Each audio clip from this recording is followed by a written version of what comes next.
Welcome back to Cord Cutting Today, where we break down some of the biggest stories happening in the world of cord cutting and give you my opinion on them, including AI is taking over streaming. We'll tell you what's happening. YouTube is making big changes with AI. We'll tell you all the details there. Roku has some new features rolling out to Roku streaming players. They want to make it even easier to use. We'll tell you how, and I'd love to hear if you think this is really easier. And T-Mobile is about to have a big expansion that could be real important for the future of 5G home internet. These stories and a whole lot more coming up in a quick second. First though, if you want to learn more about any of these stories we're about to talk about, check out the show notes, and in the first pinned comment you can find a link to every story we talk about there. Plus you can also get a free daily email of all our stories sent to your email every morning, so you can read these and many others that don't even make it onto this video. Check out our free newsletter in the show notes. You can sign up there for free. If you like what we do here, please consider hitting that subscribe button, hitting that thumbs up. Doing one or both lets YouTube know you enjoy what we do here, so YouTube recommends our videos to more people, helping us grow and hopefully helping you break free from the high cost of TV and still watch the shows that you enjoy. All right, let's dive into it. YouTube is going to start using AI to identify underage users. Even users who claim to be over 18, YouTube's going to use a lot of data to detect if they're actually a minor here, and then put age restrictions on it. A lot of YouTube users claim to be over 18 to remove any potential filter of YouTube content by setting their dates there. YouTube's going to start using AI systems starting on August, I believe, 13th or sometime in early August, mid-August. I apologize, I forget what the date is and I don't see it in the story. Yes, August 13th, I apologize. It's going to start using AI to detect minors. Now, we've seen this. I, for example, had my daughter, we have one of those VR headsets I have. She was playing games on it. I didn't realize we hadn't switched to her profile on mine. And we got a warning that I had to verify my age or we would be disabled into a child-only account. Ever since then, I made sure when she games, she's on a youth account for that. So this isn't necessarily new. Many places are doing it. But it'll be interesting to see how AI does and how effective it is with this new system. I'm sure there'll be a way to challenge it, upload a government ID or something, but increasingly we're seeing AI to take more and more lead in curating content, what's recommended to use AI, and even in some streaming services generating content for you based on your interests, and now using AI to decide if you're really 18 or not. We'll see how it plays out, but let me know what you think. Should YouTube be putting parental controls on people they detect are underage, even if they say they're not? Warning though, if you're a parent, don't be letting your kids use your account. Create them a second one. Don't want to be locked out because they're watching a bunch of kids stuff. Some of your account's limited to a 13-year-old level, for example. All right, next up, Roku yesterday announced several new features with this, including new content discovery rows, including a top 10 movie and show row, which will recommend most popular movies and TV shows happening on Roku right then. An in theaters now row. Now this one's been announced, it's coming live now, where you'll be able to get trailers and other information about movies in theaters. A surf mode is a new way to surf through different clips and content from the Roku channel. A way to quickly discover new movies and get ideas of what's available out there right now. And also an update to the live TV guide. A newly added section of the live TV guide will quickly point you to newly added free channels. There'll be a newly added section. Spoiler, this has actually been live for a little while. They're just announcing it for a while. But this new section will help you discover new channels now live on the Roku channel, giving you access to the latest free content there. A lot of these improvements, let's be honest, are just about helping you find more content, more things to watch, more you watch, more ad revenue they generate. All right, are you a U.S. Cellular customer? T-Mobile, starting August 1st on Friday, will complete its $4.4 billion acquisition of U.S. Cellular, and it will become wholly owned by T-Mobile. Now, it will be called U.S. Cellular. I think for a little while there will be a temporary name held there, but it will ultimately be owned and operated by T-Mobile. Now, a few things here. T-Mobile, in their initial purchase, hinted a lot that the intent with this is also to bring its 5G home internet to more rural customers. an area that US Cellular heavily focuses on. So it could bring more internet options to rural Americans, but don't expect that day one. These kind of changes take time, so don't be surprised if T-Mobile's new 5G home internet or changes to your US Cellular account doesn't happen anytime soon. But with this, it will also acquire a bunch of new spectrum that will allow it to expand its 5G networks and more across the country.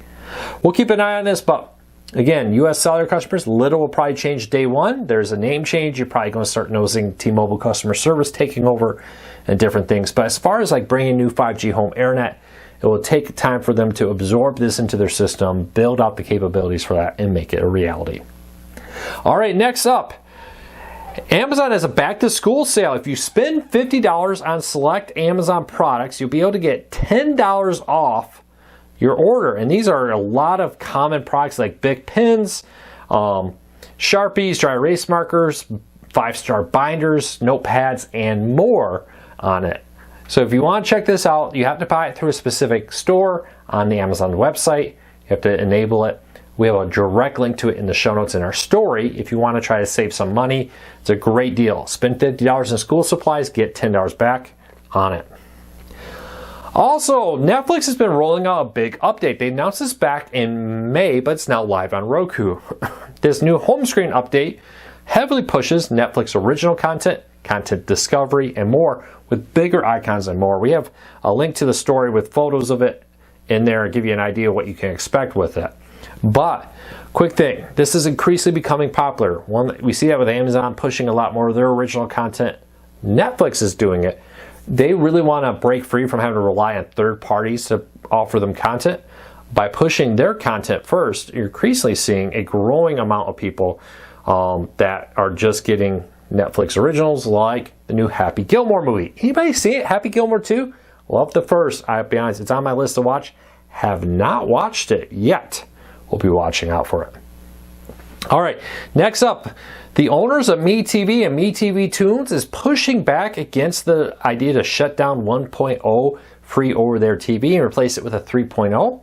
Now, proponents of ATSC 3.0, the new next generation over-the-air TV system that needs a new tuner, it's been very problematic for many people. It doesn't work with many popular DVRs, no Tableau support, HD, SD tuners and different things are having problems with it.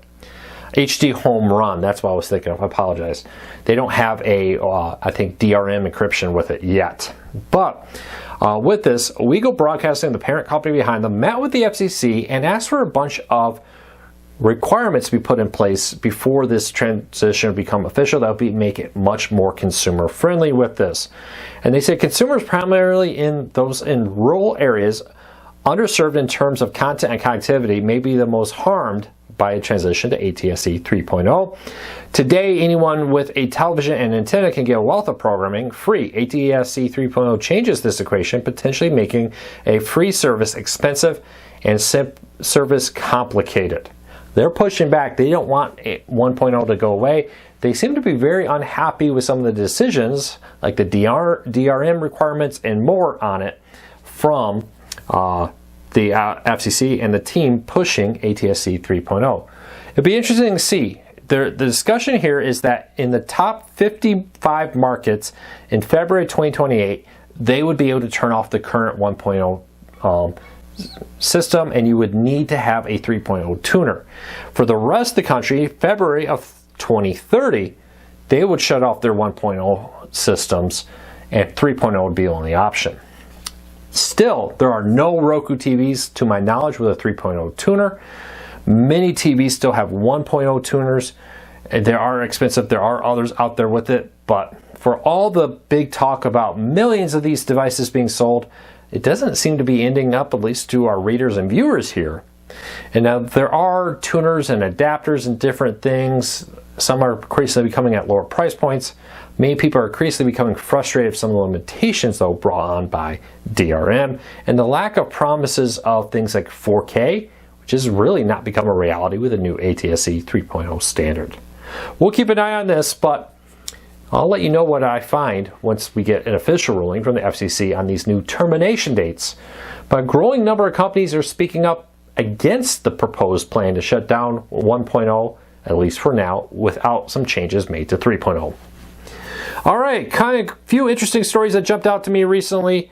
Number one, the BBC is reporting that a group of researchers are using AI to fill in gaps of knowledge we have related to the Roman Empire. A new AI tool is reading broken tablets or hard to read tablets and inscriptions from the Roman Empire to help us better translate and better read hard to read areas, fill in blanks. For example, if we have part of a tablet and then another part but a middle section is missing, the AI is helping us better predict what the middle section was saying based on a wealth of knowledge based on a lot of inferences with it, but helping us better understand ancient history by pouring a wealth of knowledge into it.